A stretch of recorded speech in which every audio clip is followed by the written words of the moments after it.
%90 of the plastic items in our daily lives are used once and then discarded. Grocery bags, plastic wraps, disposable cutlery, straws suddenly become litter once they serve their purpose. It is estimated that more than 400 million tons of plastics are produced worldwide every year. 50% of these are designed to be used just once, with less than 10% recycled. Estimated 19 to 23 million tons of these end up in lakes, rivers, and seas annually.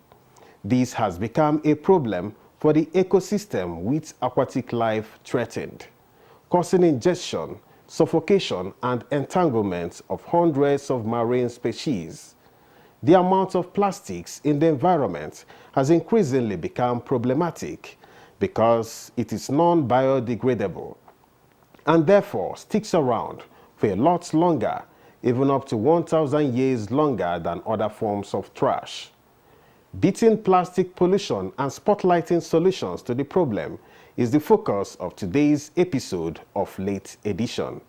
I am Ekene Ndulue.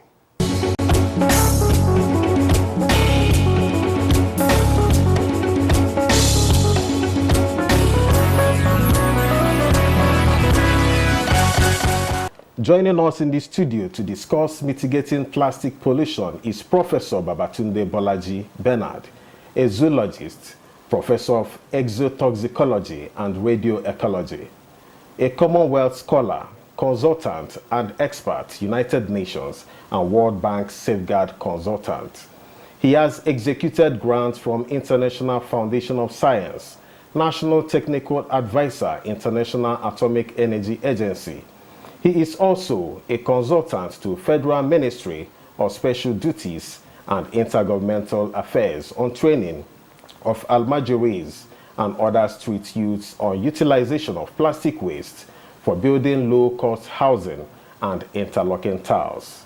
Professor Bernard is a lecturer at University of Port Harcourt and current head of Department of Animal and Environmental Biology. Also with us in the studio is Dr. Efebidiki Lemson Okobia, an environmentalist with over 15 years experience in private sector, environmental practice, policy and implementation. His bias is in air quality control, pollution analysis and mitigation. He has experiences in environmental impact assessments, rural resource planning, environmental baseline studies, eco-economics, environmental sustainability, air pollution monitoring, inventory, and control, among others. He is a technocrat and has executed several environmental projects for multilateral organizations, government MDAs, corporate bodies, and individuals. He is a consultant to committees of the Nigerian Parliament on environmental issues and has published several academic research papers on both national and international journals. Dr. Okobia is a fellow of the Nigerian Environmental Society and currently the national president. He is a fellow of the Institute of Management Consultants and member of the Institution of Environmental Sciences and member Air Quality Management, United Kingdom. Gentlemen, you are welcome to the program. Thank you very much. Thank you for having me. Let's get the program into the right perspective as we kick off. Plastic pollutions. What is it all about? How serious is this issue? Right. I guess I should go first. Plastic, like you have enumerated in your intro, plastic pollution has become a very serious problem. The single-use plastic in particular, that's used once and must be discarded, is the biggest problem we're having, because that leads to it ending up in our gutters, channels, and consequently in our waterways. The problem of solid waste management, according to the United Nations report of 1960s, by the 21st century we'll be living in our own field. So we're producing so much waste that we'll be living in with it. And that's what's happening. They are done our streets now everywhere you go. The excess generation, the production and consumption patterns are the bedrock problems. That's the underlying problem for this. We use plastic when we don't have to. We use materials when we don't have to. Sometimes for ignorance, lack of awareness, lack of knowledge, or class.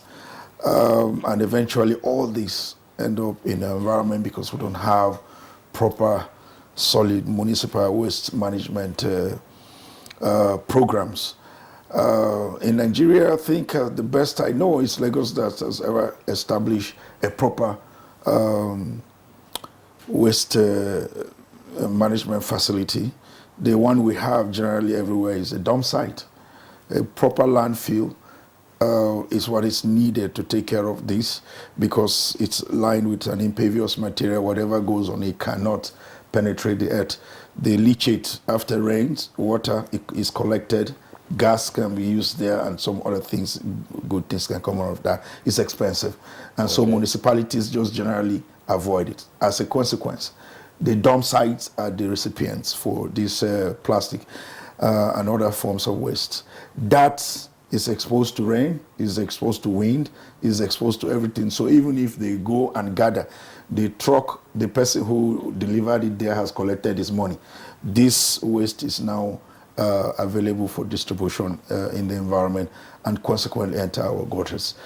Plastic has blocked our waterways. Plastic is responsible for flooding, yes, because when the waterways are clogged, water must find its way. So it's a serious issue with a lot of consequences which we have already been suffering from, and I think it deserves some urgent attention. Okay, when I was introducing this topic, I mentioned about the danger, the threat to marine life. Does this also have maybe harmful impacts on the humans as well? Of course, the humans are also a major recipient of the impact. Take, for example, the illegal dump sites along motorways. You notice that those refuse are being burnt. And in the course of burning, either you get carbon emission into the atmosphere, which human inhales, and in some cases you get dioxins from polythene bags. Now, I'll just give a simple scenario to tell you how harmful it is to human. Sometime in 2015 or thereabouts, I have one, I think he's retired now, who works at the airport as an airport security. And he called me and said he's sick. He was, taken to the National Hospital. And it was a serious issue. So I sent someone to meet with him. And when I came back, I went to visit with him when he was discharged. It is very, very sad to notice the cause of his ailments. It was a refuse bin at that quarters, just about not up to 10 meters away from his bedroom. Okay. And fortunately for me that day, I was doing a research on air quality monitoring within the city. So I had my equipment at hand. And by the time I got close to the bin, I just noticed this guy is just dead waiting for him close by. And I told him point blank, I said, look, the cause of your ailment is just that refuse bin. If it is evacuated from there and not dumped there anymore, you're healthy, home and dry. And I tell you today is never falling sick. Okay. That is just a real life scenario.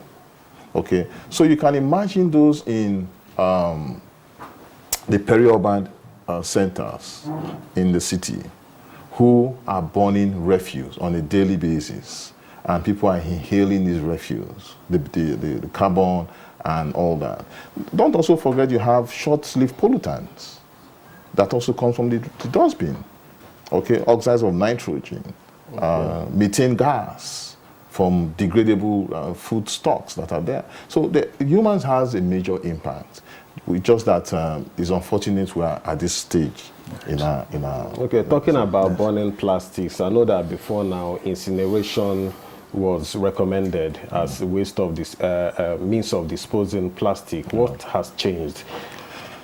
Now, was it lack of research that made people recommend incineration in the first place? But I know now many people are advocating against that. Now, right now, globally, we're talking about circular economy, whereby there's no longer waste. There's nothing like waste anymore. So we should shift from even the issue of incineration. Now, incineration has its own impact. Quite frankly, when you incinerate those waste, or even talk of medical waste, when you incinerate them, how do you capture the emission of carbon? Because when you incinerate, you are burning. There's bound to emission. So let's leave the issue of incineration, which is, for me, is rather getting obsolete now. Let's focus on circular economy, whereby we say there's no longer waste. Everything is reusable. Yeah. Okay. Yeah. Like to speak on let me take it from the marine point of view. I just wish that when authorities are listening to this type of programs, it can send a message. The reality of the impact of plastic is far-reaching. It's one of the major contributory factors to the incidences of cancer in the black nations today. We know cancer was not our thing, but the same mode of carelessness with respect to environmental management that the developing nations have followed blindly, it's resulting to some of those strange ailments now living amongst us. A bit of science to this. Microplastic, when plastic gets into the water, apart from the physical abrasions we're talking about, the physical assault on the animals and all that, the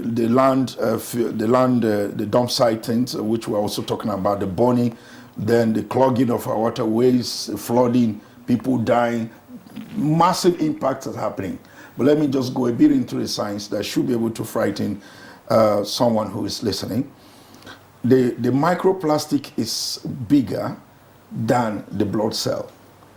So if the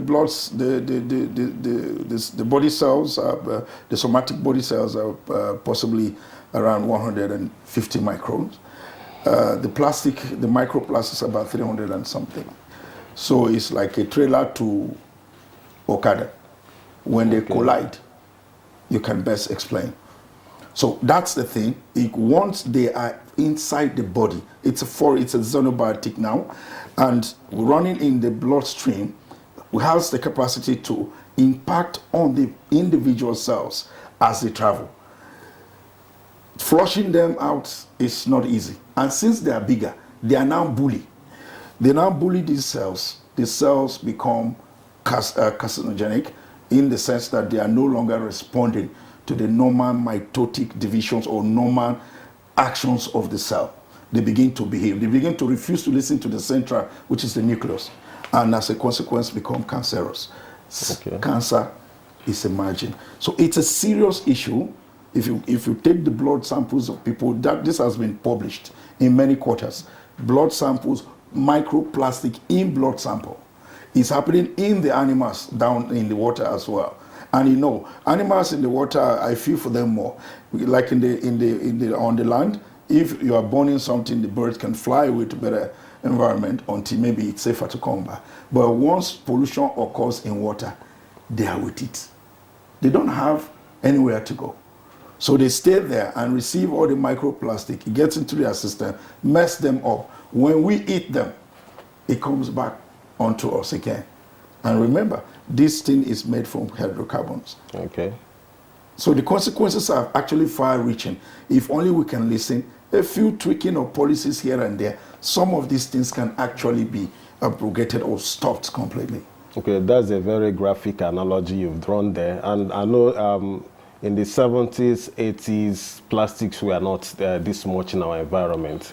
How come plastic became choice materials for packaging? Is it that there are no other materials that can be used for packaging, or is it cost effective?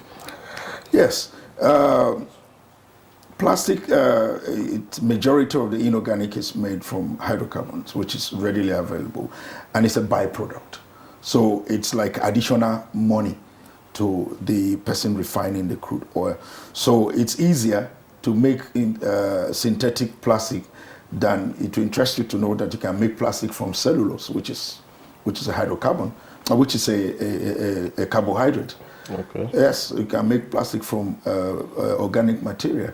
But when you compare to something that is supposed to go out as a waste, and it was harvested and utilized into making plastic, it's a lot cheaper to produce than producing plastic from cellulose that the process will have to go through refining by itself. So yes, it's cheaper. It's more readily available to be made in that form. It's more easily available to be treated. You know, the plastic, for them to stay that long, they're also treated. Some plastics are actually treated with reactive materials to make them last longer and resist heat. As long as 1,000 years. Yes, and also resist heat. You take heat to it and it won't burn. So yes, it's become more available because it's cheaper to produce and then use also. But all these things are as a matter of policy. If the policies are right, if the government wakes up today, like so many governments have woke up and say that an executive order is issued based on the National Solid Waste Management or based on the National Plastic Waste Management, no synthetic plastic should be utilized anywhere in this country. We will not die. I was coming to that. Yes. We already have so much plastics in our environment. Like research shows that 400 million tons are produced annually. You know, could there be a policy that may limit the production of plastics and maybe focus more on reusing the ones in circulation or recycling them rather? Well, I think it has to be an holistic arrangement. Why I say this is not to push the populace into a situation where instead of trying to eliminate, you know, the challenges, you're aggravating them. Now, yes, policies are there. Yes, implementation is good, but you must set some right infrastructures in place, okay, to be able to drive some of those policies through. Now, in most developed climes, they use biodegradable materials now. Okay, they use paper for packaging. For packaging, paper, okay, not polythene. Okay, they use bamboo, they use leaves. Now, and in those developed climes, you have proper recycling plants and systems running. Waste are evacuated as at when due. Okay, but we don't have all those in place. Yes, in as much as it's good to, you know, bring out those policies, I think for me, what should be done appropriately, immediately, as a point of medium-term short stopgap, is to get all stakeholders together. You know, we were discussing that in the last program. Get all stakeholders together in a summit. Now, get them to understand, first, the implications. We're talking about humans being affected. We've not even gone to the environment. The environment is also taking a gap. That's right.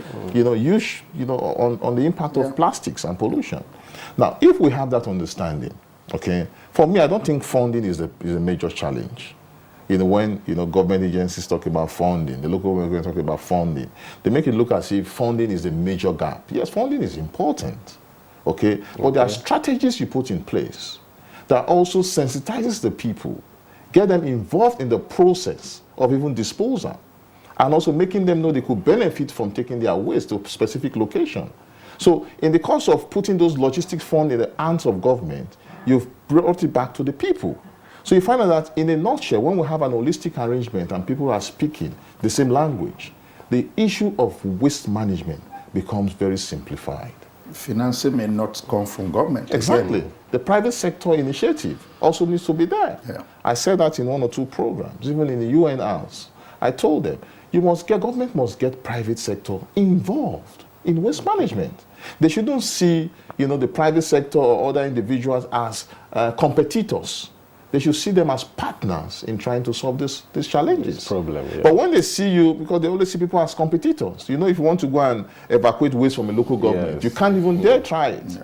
It's a challenge for you. They'll say, no, don't do The that. restrictions and the hurdles they put in place. Yes, because there are allocations of funds to the Councillor for Environment and whoever is involved in the evacuation process. So that money will not get to them if I, as an individual, takes it upon myself to go and evacuate those waste. So, but we should, try to sell the narrative of a positive, mentality to all Nigerians and say, look, this is a challenge and it's going to consume us. Every one of us should be part of the process of making our environment very neat and tidy. But the government should take the initiative. Policy documents are there. Get private sectors involved because it is all a money spinner right now. Individuals can make huge tons of money from this. Yes. He made mention of the training of Almajiris. Okay. Yeah, I was coming to that. Yes. I saw your profile. You were engaged in the training of Yes. Almajiris and other youths in utilizing plastics for building of low-cost houses. That's correct. How is that going? Yes, I will come to this in a fuller details. I just wanted to add to what he said. Well, it interjected me. I would have continued. We'll come back to please, this. yes, Okay, please, yes. So you find out that, that is just one of the process of trying to, get this waste out of the environment. Okay. Now, if you go to schools, I know in 2016, the student arm of the Nigerian Environmental Society, University of Abuja, has secondary school clubs of environment in the Gwagwalada axis. Okay. And we got these students together, and they were making foot mats. Okay, foot mats from plastic waste materials, bottle covers. They were making brooms. Okay, so you can find out that from the issue of recycling and reusing, a lot of innovative, creative ideas of those wastes have been put into use. So you can imagine the economic potentials and value of the waste, rather than being a menace, becoming an economic benefit to humans. So we should begin to look in that direction. Awareness, sensitization, a lot is involved. And I guarantee you, if the government opened the space to private sector investment, you will be surprised how people become billionaires, even from waste. From management. waste. Yes. Okay, Prof, we are going to add to that. Yes, he has actually, I would just echo what again he said. Indeed, beginning from that national summit, there is a key major step that has to be taken. The Ministry of Special Duties is still existing. They have a mandate which says they should mediate between the 3 tiers of government. Through that ministry or through the office of the SGF, they have a Department of Special Duties as well. This can be initiated, and that will bring all the chairmen of all the local government. It will bring all the commissioners of environment, if not the governors. It will bring all the national play, Minister of Environment, and they will all sit together and design how a consolidated, like he said, integrated waste management system, especially in the area of plastic, can be directed. And I'm very sure they will be all happy to participate. It will give the local government people opportunity to ask for that money from each of the states to be able to handle waste at that level. It can become a source of rating them between one local government and another. We've done that when distinguished Senator George Akume was the Minister of Special Duties, where we brought all the local government together and we had gone for inspection of their activities, and that was used to rate them. Oh, this local government in this state took first this year, like that, and so on. It was exciting for them. This can also be utilized. Now, when that awareness, that's the beginning of the awareness, if you ask me. When they go back, the awareness creation can now be instituted. They take it down and begin to educate people on the consequences of using and disposing plastic. The people need to own it. He has said that. They need to own the process. They need to feel part of the process. And of course, plastic right now in the environment, I don't know if they've started from the Glasgow COP outing, Conference of Parties outing. Okay. Plastic may soon be $800 per ton. So just gather 1 ton of plastic and go and get $800. So it's a huge economic activity that has not been activated. Okay. So it needs government.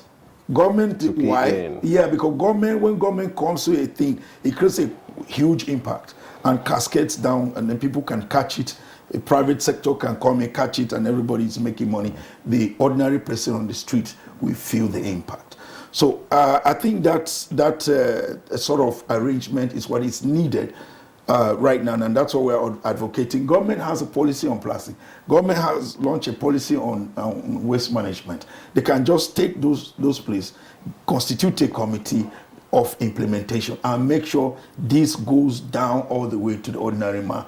And then when they see the economy, government remove his hand, and the thing will run by itself. That's why he kept calling it, it's a circular economy. Okay. Nothing goes to waste. So this is possible if government plays a part. Okay. Yes. You mentioned about government having a policy on plastics. Yes. Okay. Does this policy address this issue we are talking about? Yes.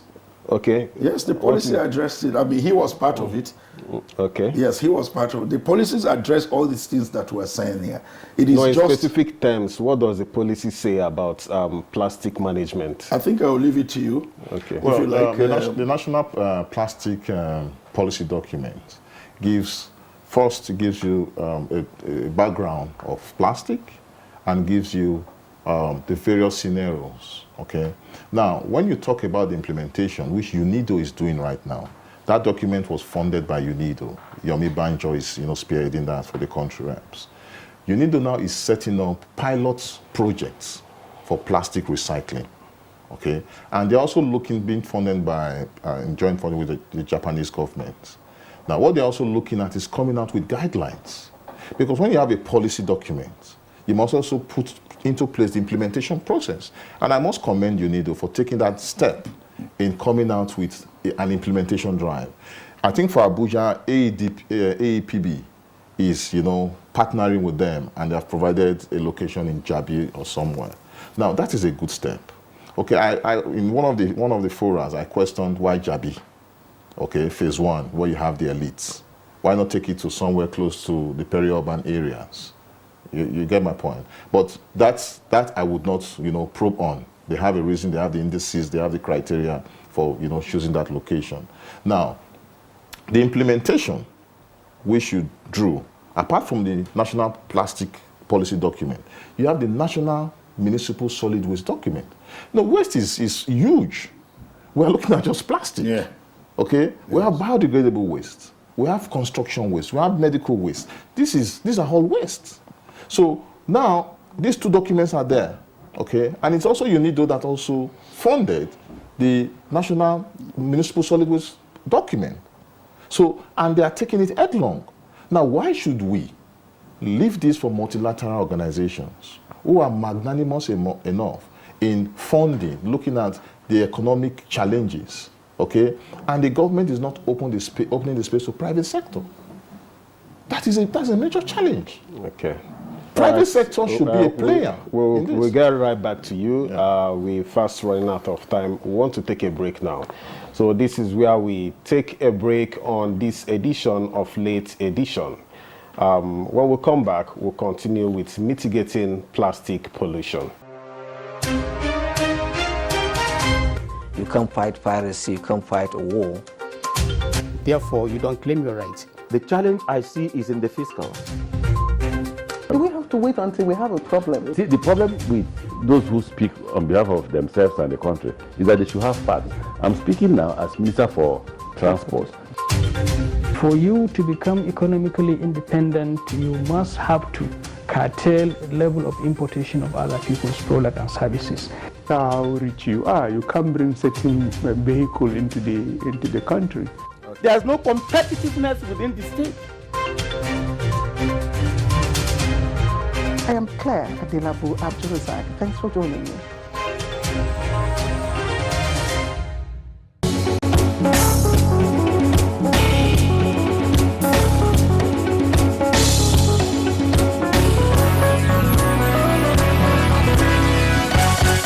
If you are just joining us on this episode of Late Edition, coming to you on NTA News 24, we have been discussing mitigating plastic pollution. Our guests here in the studio are Professor Babatunde Bernard. He is a waste management consultant, and also Dr. Efegbidiki Lemson Okobia, President, Nigerian Environmental Society.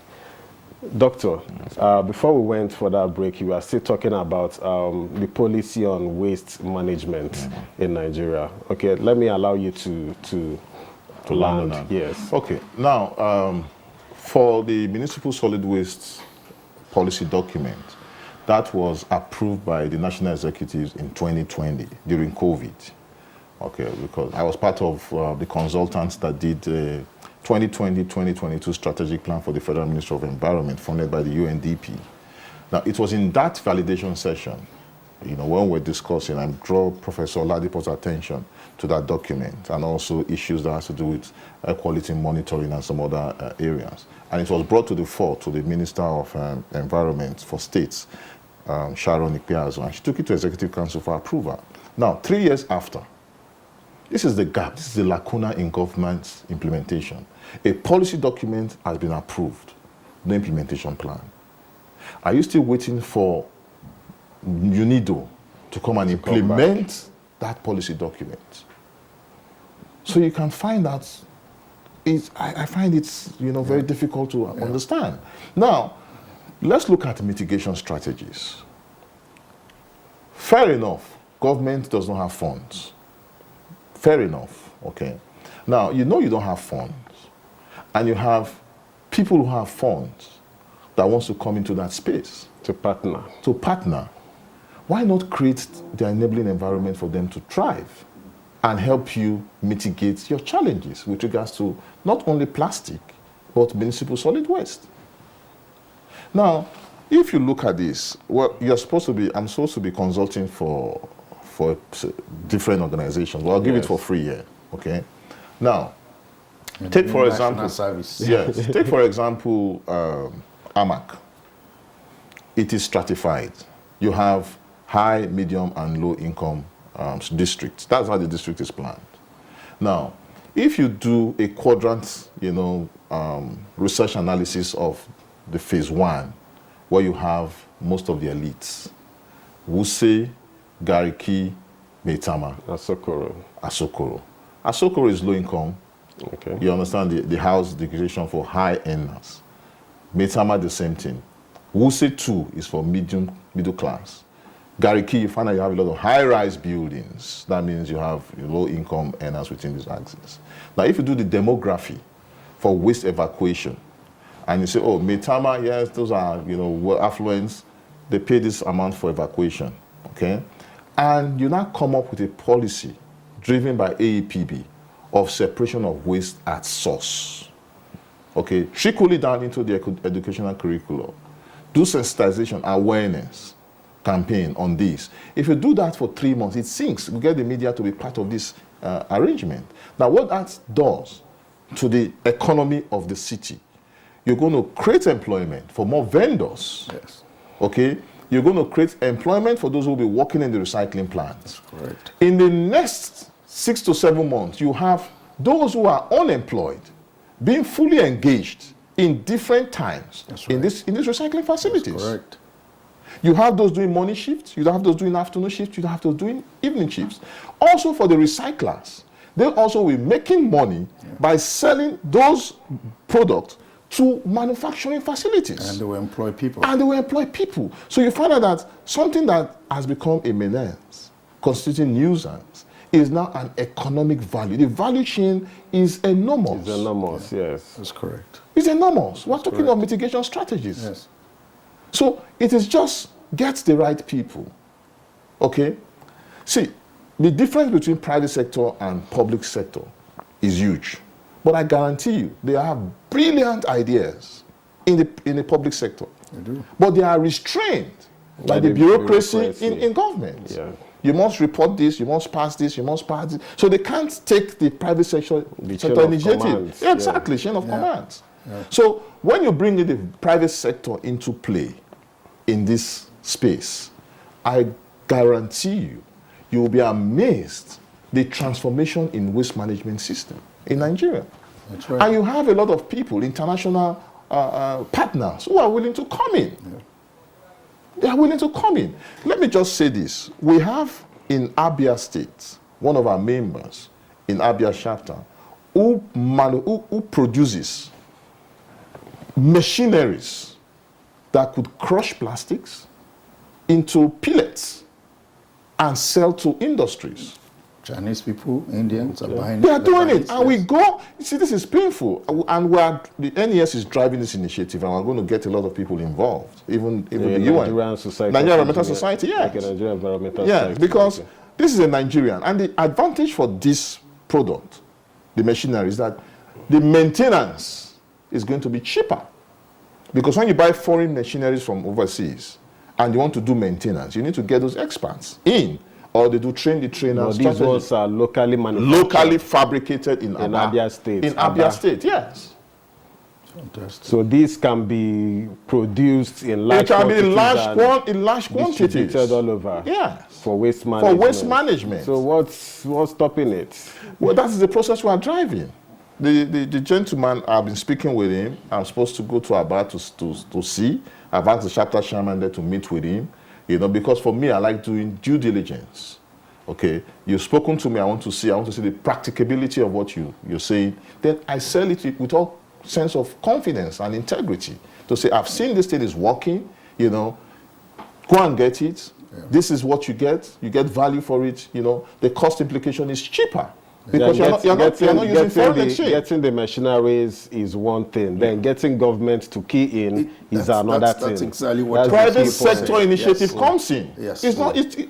When we keep talking of government, government just creates the enabling environment. That's what I'm saying. They need to create that environment for you to operate. Yeah. Because you can't just go to people, start billing them for waste recycling and others. Yeah. Without the government, it has to play. Okay, that brings me to the question I asked earlier about I'm very much interested in your engagement with the Almajiris and others in using plastics to build low-cost housing. Right. You know, share your experience. Yes. This was one of my pet projects. When I started consulting for the Federal Minister of Special Duties and Intergovernmental Affairs, I met with the Minister, distinguished Senator George Akuma, who is now in the SGF. I hope that that program will continue. Yeah, now he has a higher Yes, he position, has higher authority to be able to liaise with the appropriate authorities or ministries or agencies to be able to execute what we started out. It was intended that in every state, we gather these street youth and train them on how to utilize plastic materials, plastic waste. We pick them up from the waste dump site. In building low-cost housing and, of course, production of interlocking ties, we were hoping that, once you get the technology of boiling the plastic and mixing it with the appropriate amount of sand, if you get the right ratio, we can even begin to make curves like this, that you just mount them and then it turns into a house. That has been practiced as well in Kenya, in Rwanda, in Uganda, and all that. So the ministry graciously sponsored hundreds of Almajiris to be trained. We go to the streets. Abuja was to be next before this government ended. We went to the street of Kaduna and recruited them, of course, after awareness, so that they can be interested. Some of the Almajiris will have to go as far as their malams to be able to speak to them that this is the intent. And the first set of trainings, when they saw it, the next recruitment, we had to call the ministry, but the bureaucracy they couldn't scale it up. Otherwise, the next set of recruitment, our hands were full. So it's a simple technique. Get the plastic bottles and stuff them with clay. Laterite is easy to find. You scrape off about 1 meter of topsoil, you can have access to laterite almost anywhere in Nigeria. And then you can sieve it if you want a better compaction. And then once you sieve it, you load it there, and you have to compact it. It's not just put sand there and you have to compact it. The techniques are very obvious. We have videos. We train the children, and they started out. Once those bricks, they are now blocked in our hands, then we taught them how to lay. We brought our German partners who trained the trainers and left, but we have quite a lot of people now experienced. And then we lay the thing up to anything. Sometimes without foundation, we lay it and it will stand. We have a 4-bedroom apartment built here, Lugbe in Abuja here. It's still standing. With plastic? Yes, with plastic bottle, completely. And the wiring is conduit. So there is no obstruction, no need to say, oh, if I want to do my water piping or electricity, does it have to be so? No. It is conduit piping. So, and the pillars, everything is completely plastic. You can choose in the villages, you don't even need cement. In the city, we can use cement to chalk here and there and lay the plastic bottles. But in the village, you can still use the same clay and arrange your house in, and it will stand. Durability, it's not comparable to the sunscreen. It lasts longer. People talk about fire. Once there is sand in plastic, set it on fire. Every other thing will burn. Your plastic bottle and the sand will remain there. The time it will take it to burn is longer than the time it will take the sunscreen to give way. Okay. The interlocking ties are very simple. Cook the plastic to a certain temperature and then mix the right ratio of sand. That's it. Whatever mode you want, round, square shape, star shape, you can make your plastic and add color by just adding iron oxide or any kind of color you want. And then it gives you that, and it is 3 times stronger. They are German technology for us. Of course, there are other Nigerians that have been trying on this and all that. So imagine a policy that every walkway in Abuja must be laid by interlocking ties made from plastic. I am sure in less than 1 year, there won't be plastic anywhere on the street of Abuja again. It will become expensive. Yes, exactly. Because and imagine how many people will be employed. Because the people making interlocking ties by the roadside now, they have people, and they will employ people to do that. It's straightforward. It's not magic. The process was followed by NTA, and we expose everything to them from the beginning to the end, from where we collect the tea from Dosby.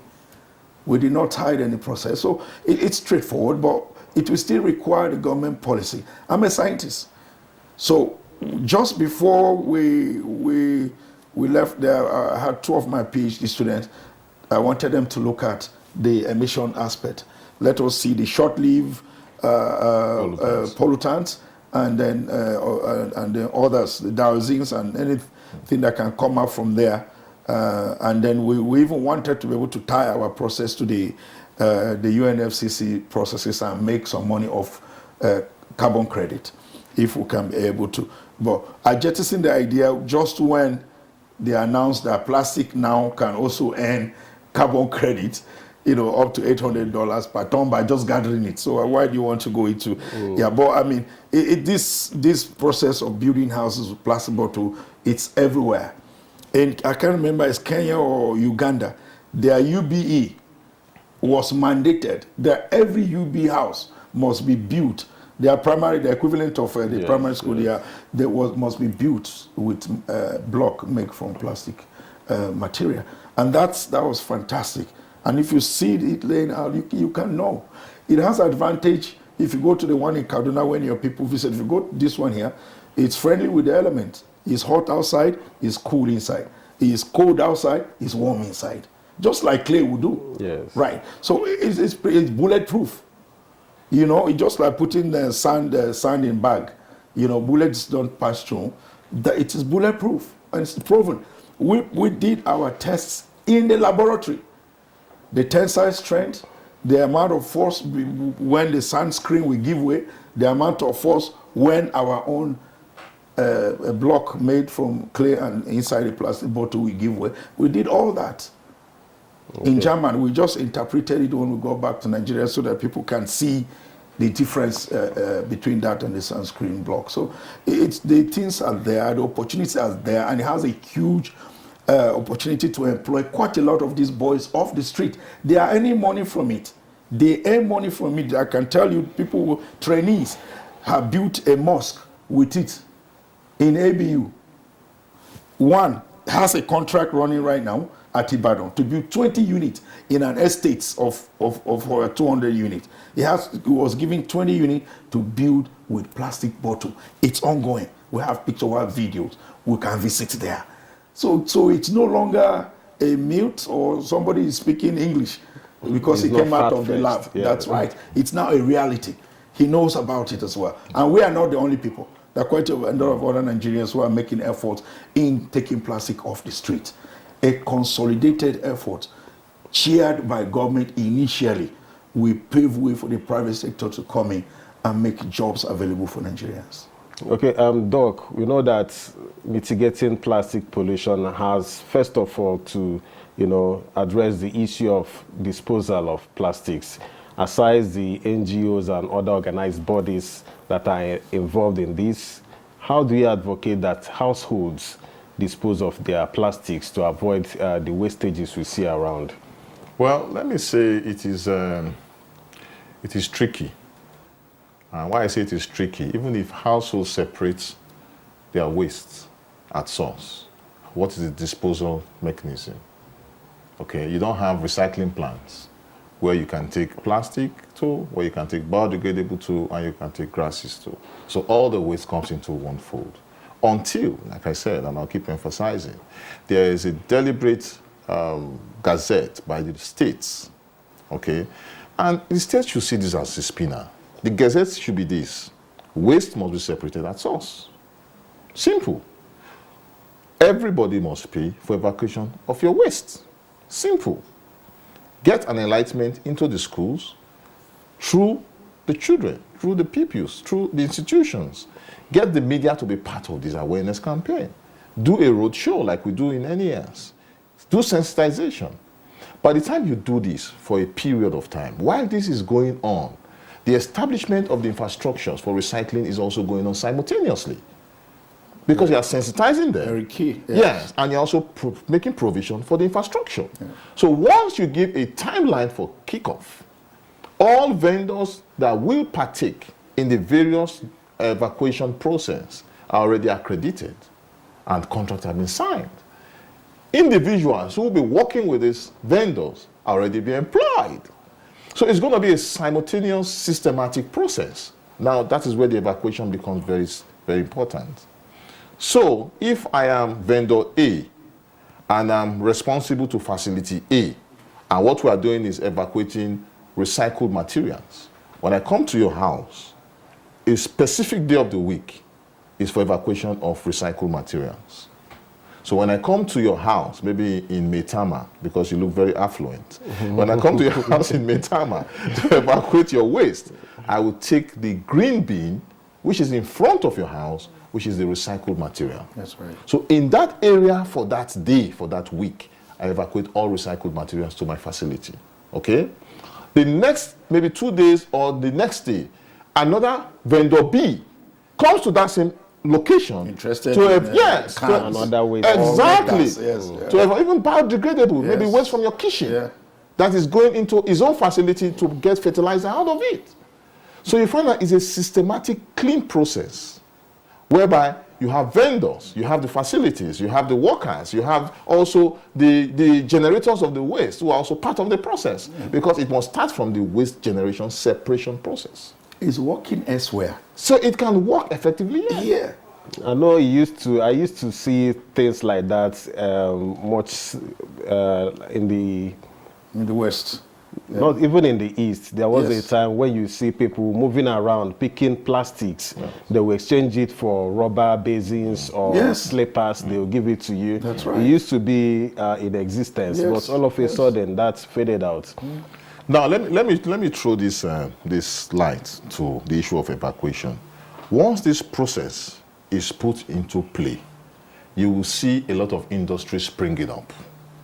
Industries that will be using and utilizing these plastics. So what they do, they set up collection point centers, okay, because for them it becomes raw material. So people also collect, take to that collection centers and earn money. Paid. Yeah, and get paid for it. So you find out that the process, the value chain is huge. So we should start seeing it from that perspective. Okay, we know it's going to be a long-term thing, trying to solve this problem of plastic pollution. But it has to also start with, making the kids conscious about what plastic is all about, raising eco-conscious children. Being an educationist yourself, how do you think this should begin? Right. I take from his example. He mentioned what they did with the University of Abuja students. At the University of Port Harcourt as well, I'm known for a similar thing. I set up an eco club among students, and it was to cascade to secondary school, then primary school. They also, each year, when I'm giving students as well, or when I'm teaching a course called waste management, this aspect of plastic is always one key thing that I bring to the fore.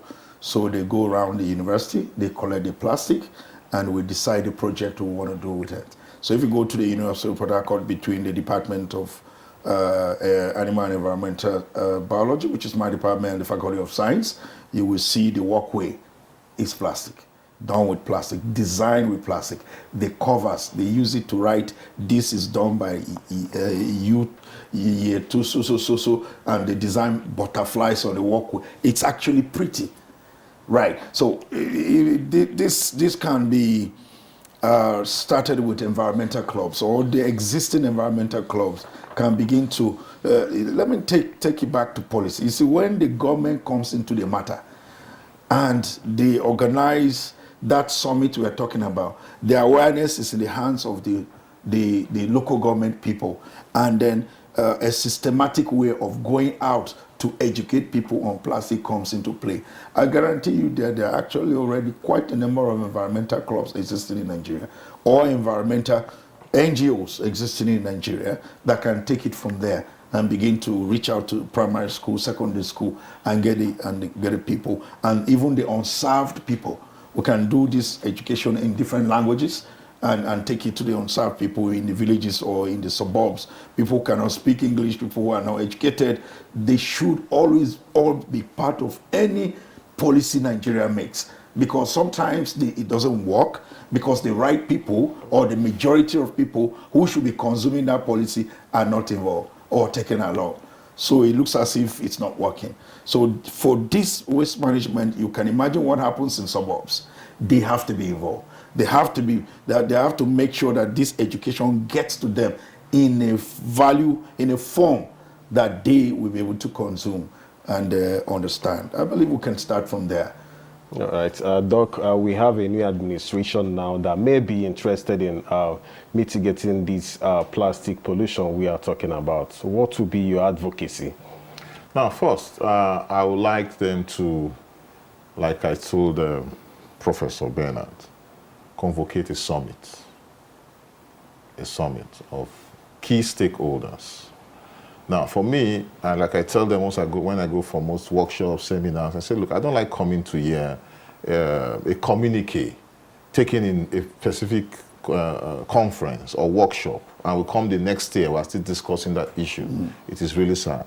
So get serious-minded people who are ready to drive the process. Tell them you are ready to give them the enabling environment. I'm talking to the present administration.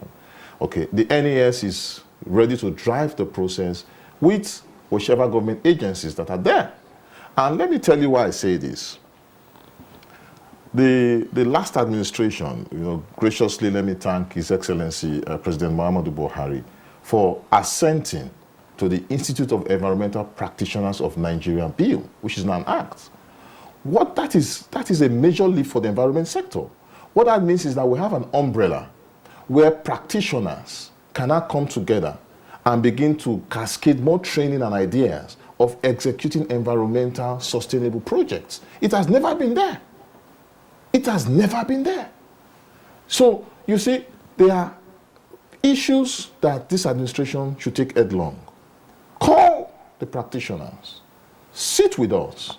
Who get, in the institutions. Get research institutions. And today I was on the phone for over an hour talking with some Americans who are ready to come into Nigeria to invest in the aspect of waste management. They are so excited because the market is huge for them. So the administration should look at calling together. I'm glad he's working with the SGF, and we're glad to also tinker on ideas. I'm just dropping them in small bits. And this is where we draw the curtain on this episode of Late Edition.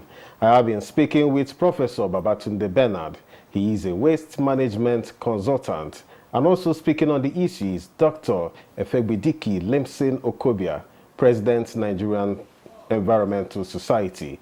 Thank you for your expert opinions. Thank you. I am Ekene Ndulwe. Thank you for watching.